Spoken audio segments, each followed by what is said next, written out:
Hello friends, good morning. Welcome back to my channel Jayan Adigotla. నేను ఇక్కడ వైజాగ్ పెట్ grooming దగ్గర ఉన్నాను. సో మా రియో తల్లికి స్పా చేయించడానికి తీసుకొచ్చాను. ఈ స్పాలో వాళ్ళు hair cut and bathing, year cleaning, I cleaning, nail cut అన్నీ చేస్తారనమాట. సో దానికోసం తీసుకొచ్చాను. ఎవ్రీ 4 to 5 monthsకి ఒకసారి తీసుకొస్తాను. లాస్ట్ టైం కూడా ఇక్కడే చేయించాను. చాలా బాగా చేస్తారు. అండ్ మనకంటే అవి కంట్రోల్లో ఉండవు, కానీ వాళ్ళకంటే కొంచెం కంట్రోల్గా ఉండి అన్నీ చేయించుకుంటాయి. రియోతో ప్రాబ్లం ఏంటి అంటే అన్నిటికీ యాక్సెప్టబుల్గా ఉంటుంది, కానీ సౌండ్ వస్తేనే భరించలేదు. అది అసలు యాక్సెప్ట్ చేయలేదు సౌండ్ని. సో సౌండ్ వచ్చింది అంటే కనుక ఎక్కువ అల్లరి చేస్తూ ఉంటుంది. అండ్ ఇక్కడ ఇప్పుడు తను ట్రిమ్ చేస్తుంది. 0 కట్ చేపిస్తున్నాను. సమ్మర్ కదా, కొంచెం బ్రీత్ అది బాగా ఉండాలని చెప్పి 0 కట్ చేపిస్తున్నాను. ఒక్క ఫేస్కి అండ్ టెయిల్, తోకకి మాత్రమే హెయిర్ ఉంచి మిగిలిందంతా కూడా 0 కట్ అనమాట. మొత్తం హెయిర్ రిమూవ్ చేసి బోడిగుండు అయిపోతుంది రియో తల్లి. సో మళ్ళీ ఒక 3 months పడుతుంది కంప్లీట్గా అంత హెయిర్ రావటానికి. ఈలోపు దానికి మంచి ఫుడ్ అన్నీ పెడితే కనుక బాగా ఒత్తుగా హెయిర్ వస్తుంది. సమ్మర్ కదా, హెయిర్ ఫాల్ కూడా ఉంది. అందుకే ఒకసారి అన్నీ చేపిస్తే బాగుంటుందని చెప్పి నేను తీసుకొచ్చాను అనమాట ఇక్కడ. సో మీరు చూడొచ్చు, తను చేస్తుంది కదా, చాలా నీట్గా చేస్తారు. బాతింగ్ కూడా చాలా బాగా చేపిస్తారు. అండ్ ఇప్పుడు మనకి కాకుండా రెగ్యులర్గా మన పెట్స్కి కూడా స్పా అనేది చేయించాలి. వారి ఓవరాల్ హెల్త్ బాగుండాలి అంటే కనుక ఫ్రీక్వెంట్గా వెటర్నరీ హాస్పిటల్కి తీసుకువెళ్ళాలి. అలాగే హెయిర్ ట్రిమ్మింగ్ చేయించాలి.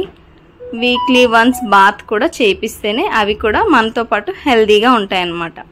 అండ్ రెగ్యులర్గా వ్యాక్సినేషన్ కూడా చేపిస్తూ ఉండాలి. చిన్న చిన్న స్కిన్ ఎలర్జీస్ వచ్చే అవకాశం ఉంది కాబట్టి వాటికి కూడా తగిన జాగ్రత్త తీసుకొని వాటికి స్కిన్ ఎలర్జీస్ రాకుండా మనమే చూసుకోవాలి. అలాగే టిక్స్ ఉంటాయి కదా, పేర్లు, అవి పడితే మనకు అస్సలు తెలీదు. బ్లడ్ మొత్తం పీల్చేసుకుంటాయి అన్నమాట. దాంతో వాళ్ళకి తెలియకుండానే చాలా కుక్కలు చనిపోయాయని హాస్పిటల్లో చెప్పారు. దానికి కూడా మంచి ట్రీట్మెంట్ మంత్లీ చేయించాలి. సో అతనితో మాట్లాడుతున్నాను కదా, అతనే స్పా ఎక్కువ చేస్తూ ఉంటారు. హౌస్ విజిటింగ్ కూడా చేసి స్పా సర్వీసెస్ అందిస్తూ ఉంటారు. సో హౌస్ విజిట్ని బట్టి అండ్ బ్రీడ్ని బట్టి కాస్ట్ ఉంటుంది. నాది బుల్లిది కాబట్టి మా రియో తల్లికి 1500 అయిందనమాట చేయించడానికి అన్నీ కలిపి. సో అదే అడుగుతున్నాను అనమాట. టీత్ క్లీనింగ్కి ఏదైనా మంచి మెడిసిన్ అది చెప్పమని అక్కడ సార్తో మాట్లాడితే చెప్పారనమాట. పౌడర్ ఒకటి తీసుకోమని. అండ్ ఇక్కడ చూసారు కదా, ఇప్పుడు ఫేస్కి నీట్గా గ్రూమింగ్ చేస్తున్నారు. చాలా బాగా చేస్తారు. సో మనం ఏ టైప్ కావాలంటే ఆ టైప్ చేస్తారు. మంచిగా నేను టెడ్డీ కట్ అది చేయించాలి అనుకున్నాను. యాక్చువల్లీ టెడ్డీ కట్ అలా చేయించాలి అంటే కనుక కొంచెం కూడా చిక్కులు లేకుండా రెగ్యులర్గా మనం దాన్ని హెయిర్ని దువ్వుతూ ఉండాలంట. నేను మ్యాక్సిమం రెగ్యులర్గానే దువ్వుతున్నాను. కాకపోతే అక్కడక్కడ మెడ దగ్గర నాట్స్ ఉన్నాయి. అయినా కూడా నేను టెడ్డీ కట్ అనుకోలేదు. సమ్మర్ కదా, అయిపోయిన తర్వాత ఎప్పుడైనా మళ్ళీ టెడ్డీ కట్ చేపిస్తాను. ప్రజెంట్ అయితే దాని హెల్త్ కూడా ముఖ్యం. సో అందుకే నేను 0 కట్ చేపిస్తున్నాను. అలా చేపిస్తే కొంచెం అది ఫ్రీగా ఉంటుంది.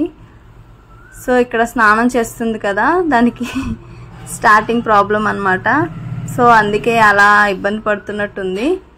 సో మొత్తానికి అయితే బాత్ అయిపోయిన తర్వాత బ్లో డ్రై చేస్తారు కదా, ఆ డ్రై చేసేటప్పుడు ఎక్కువ అల్లరి చేస్తుంది. ఎందుకంటే అది బాగా సౌండ్ వస్తుంది కదా, సౌండ్ అంటే భయం దానికి.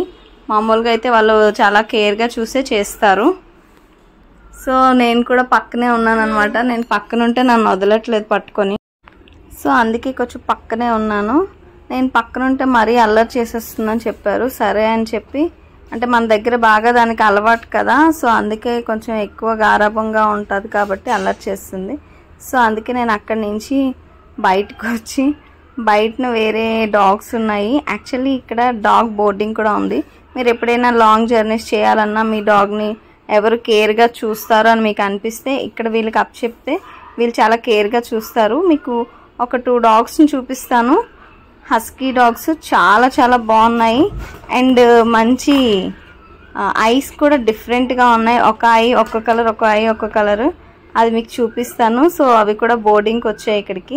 ఇది అస్సలు వదలట్లేదు. సో అందుకే నేను దానికి ఎలా అని చెప్పి బయటకు వచ్చేసాను ఫైనల్లీ. అయితే అది అస్సలు చూసారా, స్పా కూడా చేయించుకోవట్లేదు, ఏమీ చేయించుకోవట్లేదు, నా దగ్గరికి వచ్చేస్తుంది.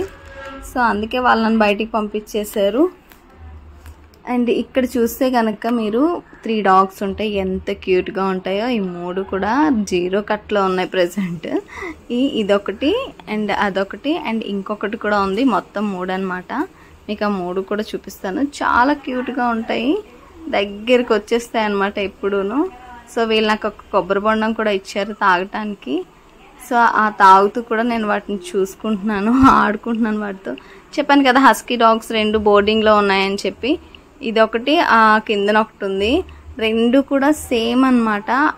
ఐస్ డిఫరెంట్ అనమాట, ఒక ఐ ఒకలా ఉంటుంది, ఒక ఐ ఒకలా ఉంటుంది. ఇదిగో ఇదే చెప్పాను కదా. సో అదనమాట, బోర్డింగ్ కూడా ఉంది ఇక్కడ. సో చెప్పాను కదా వాళ్ళు కోకోనట్ వాటర్ ఇచ్చారని. అదిగో ఆ 3 డాగ్స్ ఎంత ఫ్రెండ్లీ డాగ్స్ అంటే, సీజుతో ఉన్న మెయిన్ ఇంపార్టెంట్ మనకి హ్యాపీ ఇచ్చేది ఏంటంటే వెంటనే ఫ్రెండ్స్ అయిపోతాయి. అది నాకు ముద్దు కూడా పెట్టింది, అంత బాగుంది అది. అండ్ ఇక్కడైతే నేను ఆ 3 డాగ్స్తో కూడా మాట్లాడుతున్నాను. ఏం మాట్లాడుతున్నాను అనుకుంటున్నారా? ఏం కాదు, మా రియాన్ కూడా ఫ్రెండ్గా చేసుకోండి అని చెప్తున్నాను. సో ఎప్పుడైనా నేను ఎక్కడికైనా వెళ్ళాల్సి వస్తే తీసుకొస్తాను ఇక్కడ బోర్డింగ్ ఉంచడానికి. సో మీరు కూడా వాటిని చూసుకోండి అని చెప్పాను. సో మా రియో తల్లి ఫైనల్ లుక్ అయితే ఇలా ఉంది, ఒకసారి చూడండి. హెయిర్ కట్ దగ్గరగా 0 కట్ చేయించాను అండ్ ఫేస్ గ్రూమింగ్ కూడా చాలా నీట్గా వచ్చింది. అండ్ మరి హెయిర్ ఒంటి మీద లేదు కదా, దానికి ఒక డ్రెస్ వేశాను. సో అది ఇప్పుడు హ్యాపీ. సో మీకు ఈ ఇన్ఫర్మేషన్ నచ్చింది అనుకుంటున్నాను. మీకు నచ్చితే, మీకు పెట్స్ ఉంటే కనుక తప్పకుండా వైజాగ్ పెట్ గ్రూమింగ్ని విజిట్ చేయండి. మళ్ళీ నెక్స్ట్ వీడియోతో కలిసే వరకు టేక్ కేర్. అండ్ నా ఛానల్ని తప్పకుండా సబ్స్క్రైబ్ చేయండి. Bye bye. నెక్స్ట్ వీడియోతో మళ్ళీ కలుద్దాం.